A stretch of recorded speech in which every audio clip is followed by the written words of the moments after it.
Hello friends, my name is Omar, and today we'll talk about some common mistakes that a lot of my students make during classes.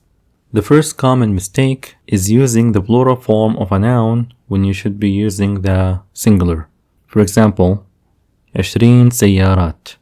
20 سيارات would be wrong.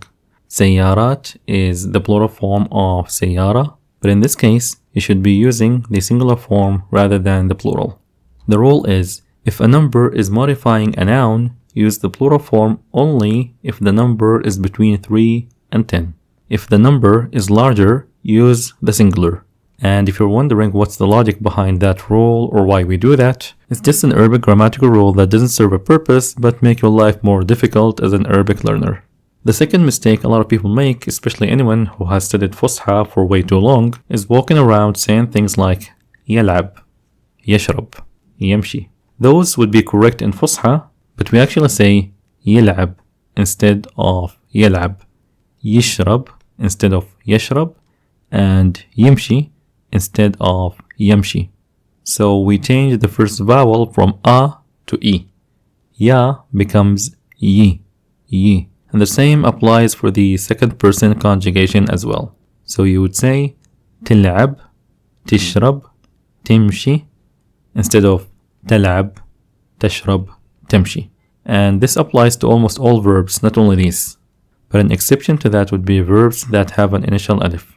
Verbs that begin with alif, like أخذ, يأخذ, to take, أكل, يأكل, to eat.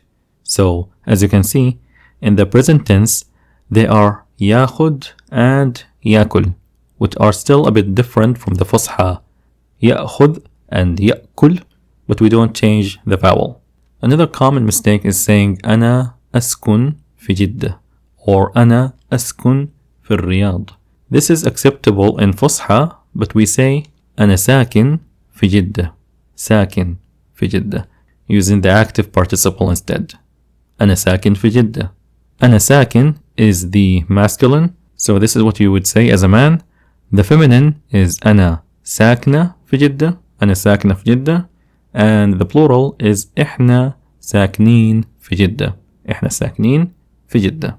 Last mistake is saying أنا أفهم as a response to some kind of explanation. One of my students keeps saying أنا أفهم every time after I explain a grammar point to him, but we don't actually say that. We say فهمت in the past tense.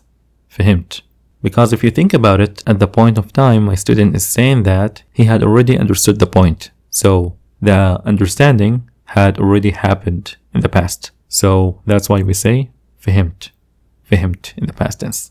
And that's it for today. Thank you for watching. مع السلامة.